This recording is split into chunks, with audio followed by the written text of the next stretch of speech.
The outbreak of the novel coronavirus has forced the world to embrace a new normal. Terms like social distancing, elbow greeting, and physical distancing are now part of our daily vocabulary. The National Coronavirus Command Council and Cabinet have approved the reopening of schools as of June 1, 2020. This week, a number of schools across the country welcomed some of their learners back. These pupils had to embrace a new schooling environment compared to the one they left. We will start with grade 7s and 12, but also we will also look at small schools and special schools differently, because we may not be able to use the same measurement for all those other sectors, and we will give details again during the course of the month. So all learners, educators and support staff will receive orientation and training at the start of the school reopening, which starts for grade 7s and 12. We are aware that the impact of the virus also, or the lockdown on families and societies in general, has really created unprecedented pressure and anxiety, and therefore we've put plans in place to make sure that we can provide social, mental, psychological and emotional support. We're working close with the Department of Health and the Department of Social Development. And that's where we find ourselves this week on This Story. Navigating a new school system geared at protecting pupils from an invisible threat. I am Rian Grobler, Senior Desk Reporter at News 24, and this is the third season of The Story. You're listening to The Story. It's a podcast by News 24. We'll speak to journalists and experts about the week's biggest story. This is what we saw, heard and uncovered this week. I have on the line with me News 24 reporter Kani Mapanga. She visited a number of schools in the Johannesburg area who opened their doors to matric learners on Monday. Kani, it wasn't all smooth sailing on Monday. A number of the unions were unhappy that certain schools were able to operate while others weren't. And I know at one point they mentioned that there were 12 non-negotiables before schools could open. What are those? Well, majority of the concerns surround the safety of the staff, the S&T, the teachers, as well as the learners. There are some learners that may be in private school, and then there are learners that are in public school. But when you look at the public schools, not all of the public schools are the same, nor do they have the same resources. For example, the Quintile 5, which is one of your better public schools, may have been prepared to begin with their phased reopening on Monday, but other schools that may fall into Quintile 3 and lower didn't have the adequate resources to commence with the school curriculum on Monday. So the union is of the position that the right to basic education is afforded to all. So the unions are of the position that you can't have a situation where schools are opening based on their readiness, because obviously your schools that are better prepared, that fall on your Quintile 5, are going to be able to open while Quintile 3 and lower will be disadvantaged. And that's not fair, as specifically for matric learners who are preparing to go into their trials and their final examinations that they'll be using to get into higher institutions. The Department of Basic Education and Minister Angie Motshekga had a lot of time to prepare schools for the opening date. So what went wrong? Why were some schools ready while others weren't?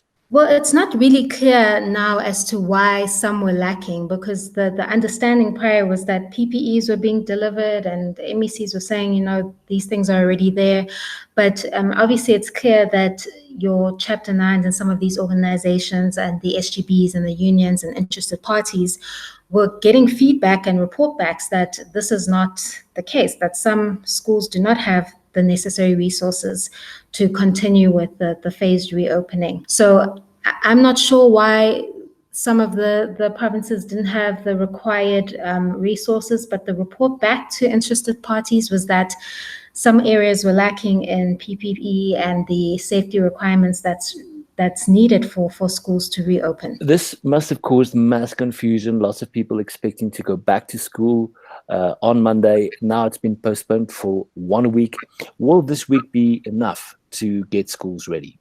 Rian, like I said, it really does depend on sometimes on the school and its resources. On Monday, the 1st of June, which was the intended date for schools to reopen.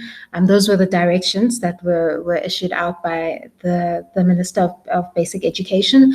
We went and visited a few schools. Majority were private schools. So your schools like Crawford. We did visit Bryanston High, which is a quintile 5. We went past Grayston Prep, Sandine High, St. David's, quite a few of the schools in the Gauteng area.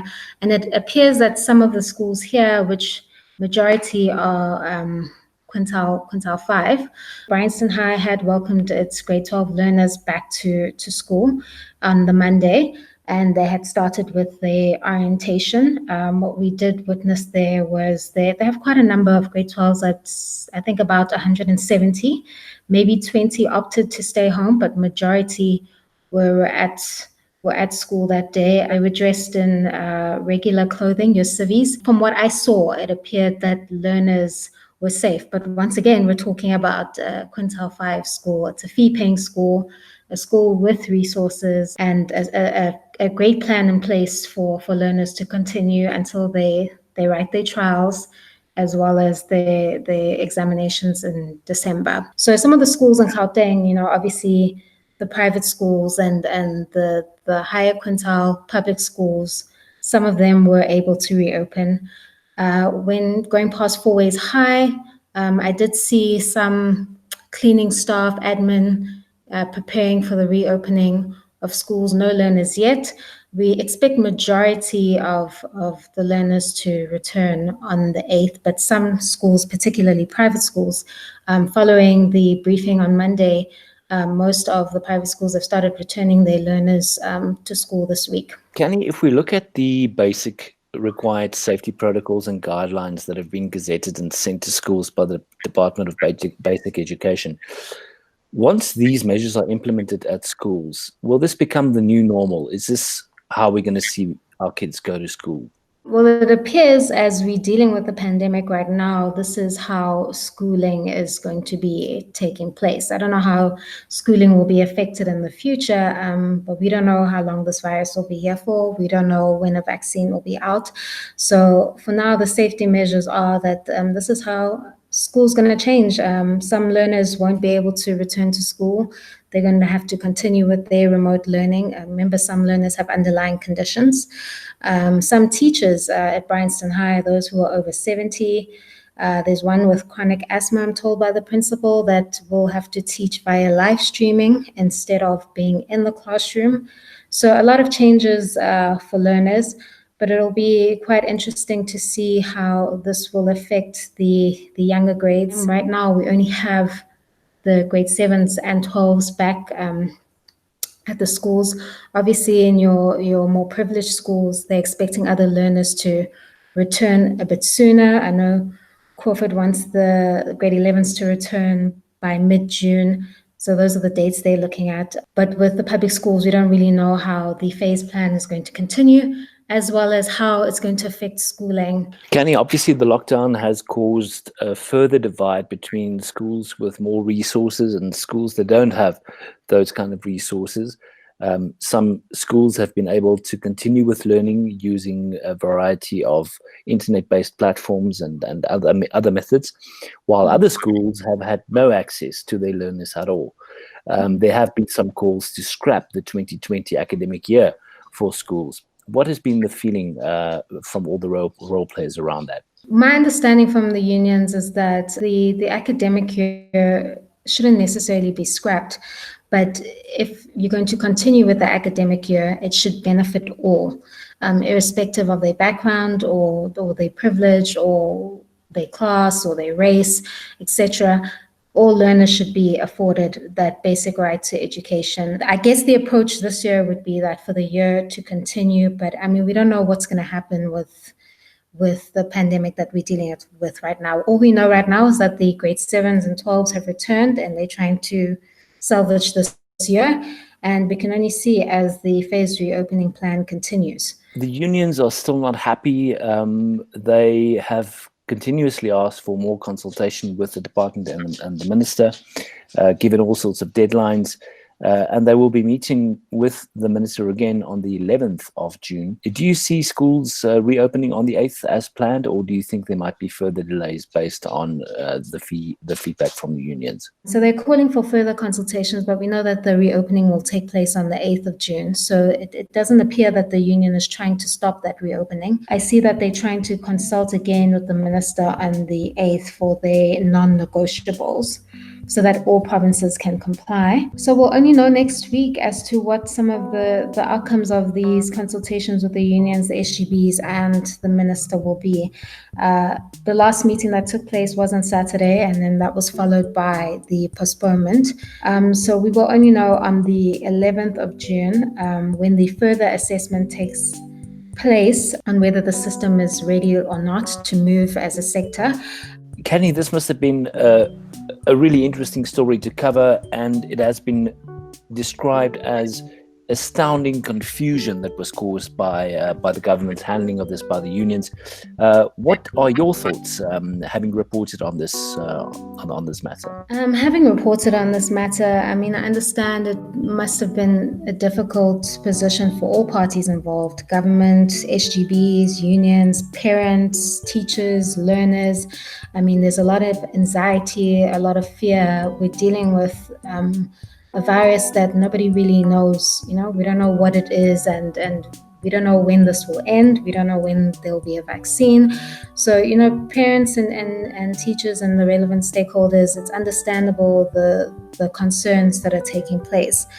But then again, I understand the view that we kind of have to continue with life.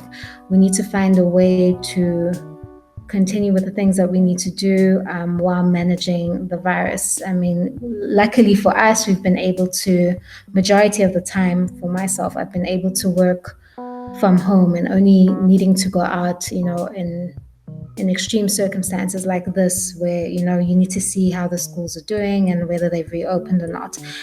So a lot of us, we're learning to adapt, and we're learning to continue with what we need to do, or with regular life, if I could call it that, while managing the virus. So with schools, it's a difficult take, but I can't imagine what it would be like being a matric learner, starting with your academic year and having to lose the entire year because of a pandemic. So I can understand some learners or some parties wanting to salvage what's left of this year, and try their best to get into higher learning institutions and continue with life. I think a lot of this is teaching us, how to adapt, and how the work environment is changing, and the environment in general that we live in is changing, and how we're going to have to do things a little differently in the future, not knowing what's going to happen next. Thank you so much, Kenny. And that's it from us this week. I am Rian Grobler, and our producer is Nokutula Manyati.